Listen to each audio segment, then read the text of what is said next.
thatmovieguyUK. One of the surprise stories of the South by Southwest Film Festival this year were the utterly positive reviews that Pet Sematary received.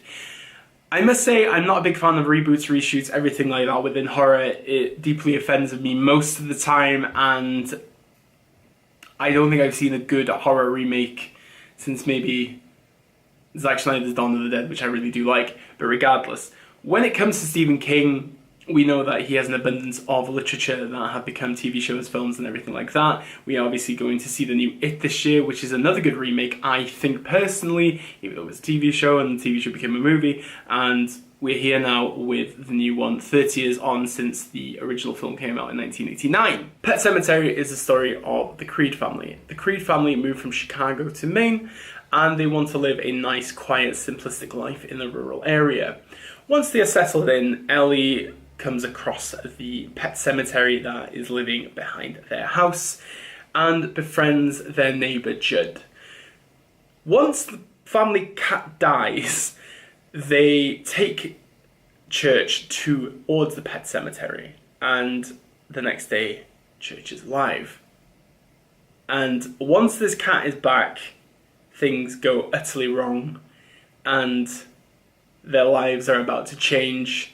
I'm probably going to learn that dead is normally better. The most tantalizing element of Pet Sematary is the whole idea of how we deal with death.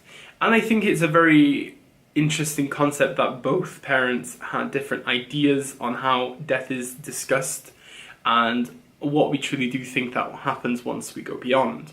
And throughout this film, I've always thought about this idea, and I think it really kind of drove it a bit more for me. With the whole idea of what you would do is another thing as well. I think that is what is so interesting about King, is that he always asks you, what would you actually do in this situation? And I think that was the main thing that kept me driving and going on with Pet Sematary to some extent. I thought that he was just like, well, would you really go this far? Can you accept death? Can you accept what is going to happen to you once you die? And that is the whole idea and the generic idea that I really enjoyed about Pet Sematary. But unfortunately, the rest of this film is pure and utter horror cliche, and I really don't like it that much. Klosh and Dennis Vidse have created a film where I do find there are some good horror elements, and there are some good bloody elements in this film which I kind of forget that actually happened within the first film and the whole synopsis of the book. And I thought, okay, you guys do pretty good work with this kind of idea, but at the same time, they are full of cliche, and it is continuous foreshadowing that I hated the most in this film. You see the whole truck concept happening over and over and over and over and over and over and over again. And I understand that you are trying to show us that something bad is going to happen, but you don't really need to necessarily show this all the time. Same with The Mist. I really thought The Mist just killed the freaking ambience of the film. Like, I think CGI Mist would have been 1,000 times better than using freaking actual smoke machines. It was freaking painful to watch. And the drone shots as well, just because you got a drone for your movie doesn't mean that you need to use it all the freaking time.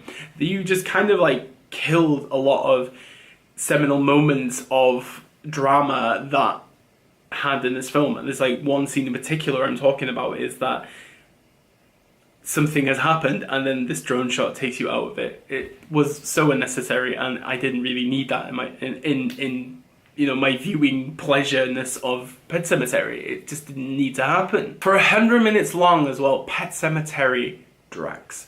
I really do like slow burn films. I have sat through 4-hour films and my mind is tantalized. I am challenged continuously. Pet Sematary is 100 minutes long, but it feels like a 2.5-hour film that had nothing. The first 60 minutes just feels like this like soap opera drama that turns into a supernatural horror kind of film, and it just didn't really give me enough. It just was just full of all these normal based kind of horror elements, but I know that the subtext of this film can make something really good, because the first 1989 film is a very good idea and it works so well, but this time round it just didn't sink me in enough. It's very, very unfortunate.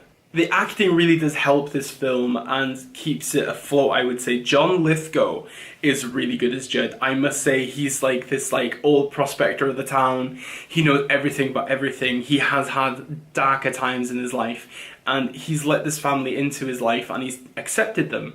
And I think that he's a very good character, which I admired quite a bit. And I do feel like his journey with Ellie, I think, is a very strong one, and it's a very interesting concept.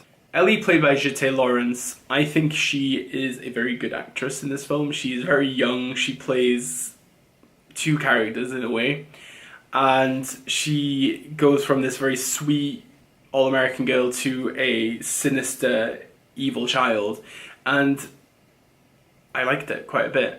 But with Jason Clarke, I feel like Jason Clarke was struggling a bit with this film because I feel like he's trying to make it a bit more credible than what it actually was. His ideas, like I said, the whole idea of death and everything like that, and what you actually would do, I think he takes him down this very interesting journey, and a very similar kind of journey that you see with a lot of fathers when it comes to this kind of context. And I must say, he's okay. It's nothing admirably noteworthy, to be honest. But with the whole ending of this film, though, it is a bit of a change from the book and the first film. There's a bit of a twist. I liked it. I thought, okay, interesting, very, very interesting. But obviously, I don't want to really ruin it for you guys. But unfortunately for me, Pet Sematary is just a no-no. I never want to watch this movie ever again, and I just want to watch the original and think of what could have been. And that's kind of it, unfortunately. It's I think this is the first negative review I've done in a while, so you gotta have variety, I guess. And regardless, all my details are below if you want to follow me on any form of social media. Very sorry about the Lords of Chaos. I decided against reviewing it after the attack from a lot of these black metal YouTube fans. I just couldn't do it. I don't think I was ready for what they were ready to say to me, and hey ho.